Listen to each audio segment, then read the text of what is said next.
Welcome to The Explainer. Today, we're diving into one of the most fiercely debated endings in all of literature, the epilogue of Fyodor Dostoevsky's masterpiece, Crime and Punishment. For decades, readers and critics have literally been at each other's throats over these final pages. Is the climax this brilliant, hard-earned triumph of life over dialectics, or is it just a flawed, manipulative literary cheat tacked on by an author who is desperate for a neat bow at the end? Well, we're going to break down the evidence, examine the text, and let you make the final call. To get there, here's our roadmap to redemption. We'll be hitting the vocabulary of suffering, the Lazarus tableau, Sonya's non-argument, the crossroads confession, the Siberian delay, and finally the great epilogue debate. Let's get right into it. Starting with Section 1, the vocabulary of suffering. To really get a grip on Dostoevsky's universe, we first need to establish a few foundational Russian concepts that, honestly, don't quite survive the translation into English intact. The first word we need to look at is stradanie, which translates broadly to suffering.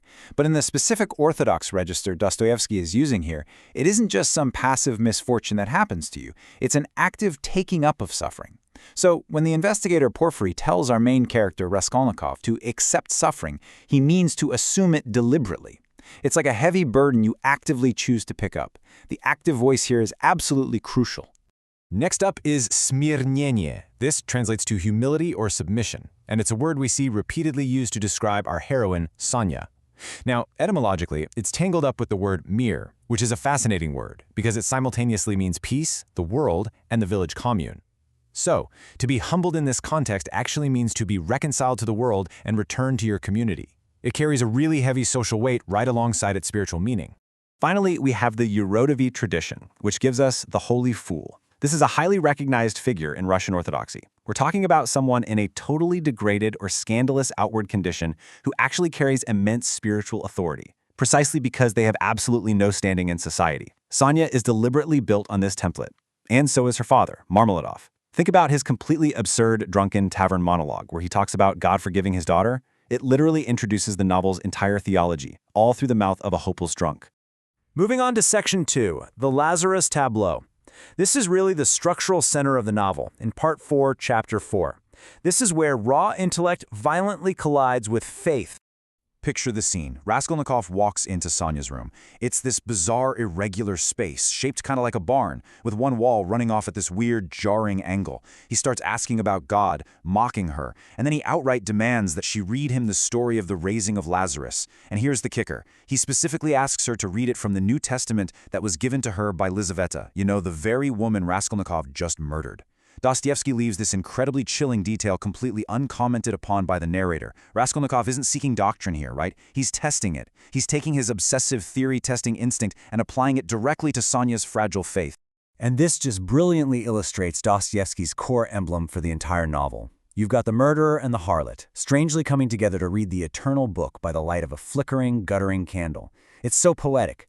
He's the dead man in the tomb, completely buried and bound in the grave clothes of his own theory. Meanwhile, she's reading in a rising fever and stops right at the words, "Lazarus, come forth." And in what has to be one of Dostoevsky's darkest structural jokes, this profoundly sacred, intimate moment is being overheard by the most corrupt figure in the book, Svidrigailov, who's literally eavesdropping through the wall. In Dostoevsky's world, grace is never staged in perfect purity. All right, Section 3, Sonya's non-argument. This brings us to a really fascinating dynamic in the story. When Raskolnikov finally breaks down and confesses his crime to Sonya, she doesn't even try to refute his intellectual theory with logic, not once.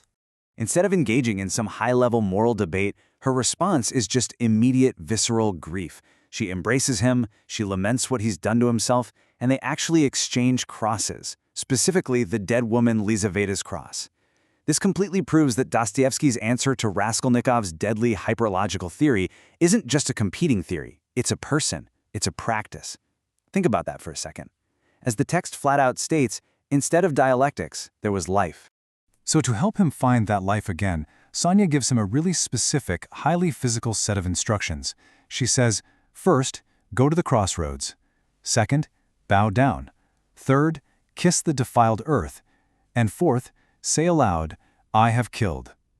What she's doing here is presenting a communal, public version of confession that entirely sidesteps the formal church. Which leads us straight into section 4, the crossroads confession. The crucial point here is how this physical practice actually plays out when Raskolnikov attempts to do it. So he heads to the Haymarket. He kneels down and he kisses the filthy ground. Now, this is a confession to moist Mother Earth, which is an old pre-Christian Russian figure that eventually got absorbed into Orthodox practice. His sin is against the earth and the people standing on it, not just against some legal statute in a book. But because it's a communal confession right in the middle of a public square, the crowd's reaction actually matters. And what do? They just laugh at him. They literally mistake him for a drunk. Because of that public humiliation, his grand gesture basically half fails. He just can't bring himself to say, "I have killed," out loud. He walks away, goes into the police bureau, chats about absolutely nothing, and then turns around and walks right back out without confessing a thing. It's only when he gets back outside and sees Sonya's pale, tormented face waiting for him in the courtyard that he finally turns back around to admit to the axe murders. The road back only works because a person is physically standing out there waiting for him. Now for Section 5, the Siberian delay. Look, for anyone out there who thinks Dostoevsky just wrote in a cheap, instantaneous moment of grace to easily wrap up his big book, you really need to look at Siberia. Following his confession, there is a brutal, agonizing 18-month delay. And during this entire time in Siberia, Raskolnikov is not repentant at all. He feels zero remorse. The only thing he judges himself for is the weakness of actually turning himself in. And because of this attitude, he's totally despised by the peasant convicts. They tell him he's a godless gentleman who had absolutely no business taking up an axe. But paradoxically, these exact same convicts absolutely adore Sonya. It's amazing. The peasants judge the intellectual and they completely acquit the prostitute, which brings Dostoevsky's whole soil people doctrine to life right there on the page. So if not by logic, how does his murderous intellectual theory finally die? Well, it happens in illness, through the famous Trichonelli dream. He dreams of these microscopic beings infecting men's minds, causing this terrifying plague of perfect conviction. Every single infected person becomes absolutely convinced that they, and they alone, possess the absolute truth. You have whole populations slaughtering each other in perfect, world-ending certainty. Does that imagery of extreme polarization feel relevant today, or what? His theory is essentially defeated epidemiologically. He finally sees his arrogance from the outside, not as a logical proposition that he reasoned his way into, but as a fatal sickness that he caught. And after this, sitting by the riverbank with Sonya, love finally raises them from the dead. Which brings us to our final stop, Section 6, the Great Epilogue Debate. This riverbank renewal sparks the ultimate literary controversy. Let's look at the fierce divide this ending has created over the years. On one side of the ring, you have heavyweight critics like Vladimir Nabokov.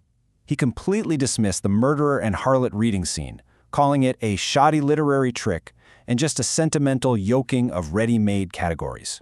Then you have Mikhail Bakhtin, who argued that the author forcefully finalized a character in a novel that up until that point was beautifully polyphonic and open.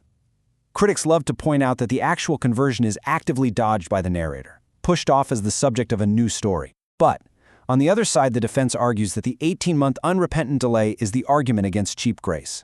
Furthermore, if Dostoevsky had actually dramatized the inner mechanics of the conversion, it would have been a dialectical demonstration. And that is the exact kind of logical, step-by-step argument the entire novel strictly rejects. And there's an even deeper layer to this defense. You see, the Lazarus material and the Siberian setting aren't just clever little literary devices he pulled out of thin air. They are deeply, deeply underwritten by Dostoevsky's own lived experience. The man survived a mock execution in 1849. He endured 4 excruciating years of penal servitude in Omsk. And get this, the only book he was permitted to have in prison was a New Testament given to him by the Decembrist wives at Tobolsk. This isn't just some theoretical resolution he casually selected. It's the stark physical reality he actually lived through. So that leaves us with a highly provocative paradox. If we complain that the conversion isn't explicitly shown through logic, we really have to ask ourselves, what would a convincing, dramatized conversion actually look like here? Think about it. If the book's whole thesis claims that renewal comes through love and suffering rather than through logic and reasoning, wouldn't any dramatized conversion inherently contradict the novel by relying on argumentative proof? It might just be that critics are demanding the exact thing the novel insists is completely impossible. Which leaves us with one final question for you to ponder today. Is Sonya a fully realized character, or is she just a literary emblem? Early on, she has a yellow card, she stammers, she's absolutely terrified. All of these details point to a deeply real, flawed character. Yet, in the epilogue, she becomes almost purely a functional emblem of grace. Where you land on her character development might just determine whether you believe Dostoevsky actually earned his iconic ending or not. Thank you so much for joining me for this explainer, and I highly encourage you to go explore the depths of this incredible text for yourself.